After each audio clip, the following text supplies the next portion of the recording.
कुरान का रहस्यमय इतिहास खाई के लॉग। कुरान खुदा का पाक कलाम ऐसी कहानियों से भरा पड़ा है जो हमें ईमान, अच्छे आचरण और इंसानियत के बारे में गहरी सीख देती हैं। कुछ कहानियां तो हम सब जानते हैं, लेकिन कुछ ऐसी भी हैं जो रहस्य के साए में छिपी हुई हैं। ये कहानियां हमें अतीत की गहराइयों में ले जाती हैं और उन रहस्यों से पर्दा उठाती हैं जो सदियों से दबे हुए हैं। ऐसी ही एक दिलचस्प कहानी है कि खाई के लोग।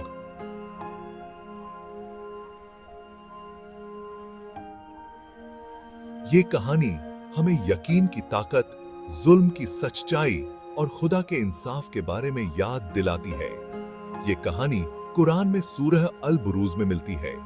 ये कहानी हमें एक बहुत पुरानी सभ्यता में ले जाती है और उन लोगों के संघर्षों के बारे में बताती है जिन्होंने अपने ईमान की रक्षा के लिए बहुत जुल्म सहे। इन लोगों का अनुभव उन सबके लिए मिसाल है जो मुश्किलों के बावजूद सच्चाई के साथ डटे रहते हैं। ये कहानी बताती है कि बुराई पर अच्छाई की जीत होती है और खुदा हमेशा नेक लोगों की रक्षा करता है। एक भूली हुई सभ्यता का रहस्य। कुरान हमें खाई के लोगों के बारे में ज्यादा जानकारी नहीं देता। ना ही ये बताता है कि ये लोग कहां रहते थे और न ही ये बताता है कि ये घटना कब हुई थी। इसलिए ये कहानी और भी ज्यादा रहस्यमय और दिलचस्प बन जाती है। बहुत से विद्वानों और जानकारों की इस बारे में अलग अलग राय है। कुछ का मानना है कि ये घटना अरब में हुई थी, तो कुछ का कहना है कि ये इथियोपिया या यमन जैसे दूर देश में हुई थी। लेकिन इस कहानी का असली पैगाम इसके स्थान से कहीं ज्यादा महत्वपूर्ण है। कुरान ये बताना चाहता है कि ईमान और जुल्म की जंग हर जगह, हर जमाने में लड़ी जाती रही है, चाहे लोग किसी भी देश या संस्कृति के हों। अत्याचार का शासन, एक दुष्ट राजा का उदय। खाई के लोग एक ऐसे क्रूर और जालिम राजा के शासन में रहते थे जो अपनी प्रजा पर बहुत अत्याचार करता था। कुरान में बताया गया है कि यह राजा बहुत घमंडी था और खुद को खुदा का दर्जा देता था। वो अपनी प्रजा से भी यही उम्मीद करता था कि वो उसे खुदा माने। यह जालिम राजा अपने लोगों पर जबरदस्ती एक नया धर्म थोपना चाहता था। वो चाहता था कि लोग एक सच्चे खुदा को छोड़कर उसकी बनाई हुई मूर्तियों की पूजा करें। उसने अपने खिलाफ बोलने वालों को खतरनाक सजा देने की धमकी दे रखी थी। इस तरह उसने अपने लोगों के दिलों में दहशत और खौफ पैदा कर रखा थी कि विश्वास की लौ, एक अकेला ईश्वर भक्त आत्मा। राजा के जुल्म और ज्यादती के आगे ज्यादातर लोग झुक गए। उन्होंने नए राजा की बात मान ली और उसकी मूर्तियों की पूजा करने लगे। लेकिन कुछ नेक लोग ऐसे भी थे जो अपने ईमान पर डटे रहे। उन्होंने किसी भी हालत में मूर्तियों की पूजा करने से इनकार कर दिया गया। इन नेक लोगों का नेतृत्व एक बहुत ही नेक और धार्मिक इंसान कर रहा था। कुरान में इस शख्स का नाम नहीं बताया गया है, लेकिन कहा जाता है कि यह राजा के दरबार का एक खास आदमी है। इस बहादुर इंसान ने राजा के जुल्म के खिलाफ आवाज उठाई और अपने लोगों को एक सच्चे खुदा की इबादत करने की याद दिलाई। इसने लोगों से कहा कि वो खुदा की राह पर चलें और उसकी मदद की उम्मीद रखें। जैसे ही इन नेक लोगों पर जुल्म बढ़ता गया, खुदा ने अपना पैगंबर उनकी मदद के लिए भेजा। कुछ इस्लामिक विद्वानों का मानना है कि यह पैगंबर हजरत ईसा के जमाने के हजरत यशायाह था। खुदा ने अपने पैगंबर को खाई के लोगों तक अपना पैगाम पहुंचाने के लिए भेजा। पैगंबर ने लोगों को एक खुदा की इबादत करने का हुक्म दिया और मूर्तियों की पूजा करने से मना किया।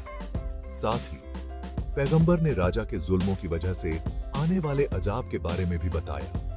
जिन लोगों पर पहले से ही बहुत जुल्म हो रहे थे, उनके दिलों में पैगंबर के पैगाम ने एक नई उम्मीद जगाई। पैगंबर ने लोगों को बताया कि एक खुदा बहुत शक्तिशाली है और वही उनकी मदद करेगा। दूसरों को सही रास्ता दिखाने के लिए पैगंबर ने बहुत से चमत्कार दिखाए, लेकिन राजा और उसके लोग बहुत जिद्दी थे।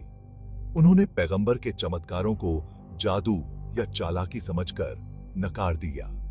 सच्चाई से मुंह मोड़ने की वजह से वो लोग और भी ज्यादा जालिम हो गए और नेक लोगों पर और अत्याचार करने लागे। लेकिन पैगंबर ने हिम्मत नहीं हारी। उन्होंने लोगों को खुदा का पैगाम देना जारी रखा, यहां तक कि उन लोगों को भी जो उन्हें नुकसान पहुंचाना चाहते थे। पैगंबर का ईमान और उनकी कोशिशें हमें सिखाती हैं कि सच्चे दिल से की गई कोशिश कभी बेकार नहीं जाती। अत्याचारियों का अंत, दिव्य प्रतिशोध। खाई के लोगों ने जब खुदा के पैगंबर की बात नहीं मानी और नेक लोगों पर जुल्म करते रहे, तो खुदा ने उन्हें बहुत बड़ी सजा दी।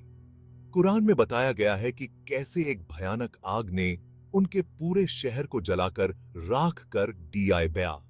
सिर्फ वो खाई बच गई जिसमें वो लोग नेक बंदों को जलाते दी। ये आग उनके जुल्मों की निशानी थी आई। खुदा का ये अजाब ये बताने के लिए काफी था कि जो लोग जुल्म करते हैं उन्हें एक दिन जरूर सजा मिलती है। इस्लाम में यही बताया गया है कि इंसान को अपने अच्छे और बुरे कर्मों का फल इसी दुनिया में और आखिरत में भी भुगतना पड़ता है। इतिहास से साबिक विश्वास और उत्पीड़न की कहानी। खाई के लोगों की कहानी हमें ईमान, जुल्म और खुदा की मदद के बारे में बहुत कुछ सिखाती है। ये कहानी हमें उन मुश्किलों की याद दिलाती है जिनका सामना पहले के लोगों ने अपने ईमान की रक्षा के लिए किया था। ये कहानी बताती है कि मुश्किल समय में भी हमें अपने ईमान पर डटे रहना चाहिए। साथ ही ये कहानी हमें यह भी बताती है कि जो लोग जुल्म करते हैं और दूसरों को तकलीफ देते हैं, उनका क्या हश्र होता है। ये कहानी राजाओं और आम लोगों दोनों के लिए एक सीख है। ये कहानी बताती है कि हमें अपनी ताकत का इस्तेमाल हमेशा अच्छाई के लिए करना चाहिए, क्योंकि जो लोग जुल्म करते हैं उन्हें एक दिन खुदा के अजाब का सामना करना ही पड़ेगा। खाई के लोगों की कहानी का नैतिक और आध्यात्मिक महत्व।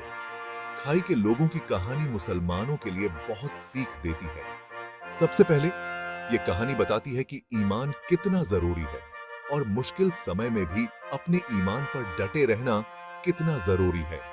खाई के लोग बहुत कम संख्या में थे और उन पर बहुत जुल्म हो रहे थे, लेकिन फिर भी उन्होंने एक सच्चे खुदा की इबादत करनी नहीं छोड़ी। उनका ईमान दुनिया के सभी मुसलमानों के लिए मिसाल है। दूसरा, ये कहानी हमें यह भी सिखाती है कि जो लोग जुल्म करते हैं उनका क्या अंजाम होता है। खाई के राजा और उसके लोगों ने नेक लोगों पर बहुत जुल्म किए और खुदा के पैगंबर की बात नहीं मानी। इससे वह समी, इसलिए खुदा ने उन्हें सजा दी। हमारी आधुनिक दुनिया में प्रासंगिकता।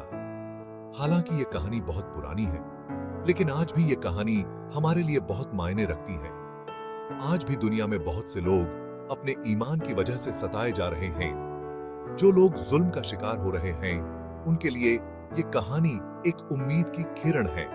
ये कहानी बताती है कि जो लोग सच पर चलते हैं, खुदा उनकी मदद जरूर करता है। साथ ही ये कहानी हमें यह भी सिखाती है कि हमें हर इंसान के साथ प्यार और इज्जत से पेश आना चाहिए और हर किसी को अपना धर्म मानने की आजादी होनी चाहिए। हमें अन्याय के खिलाफ आवाज उठानी चाहिए और उन लोगों की मदद करनी चाहिए जो मुसीबत में हैं।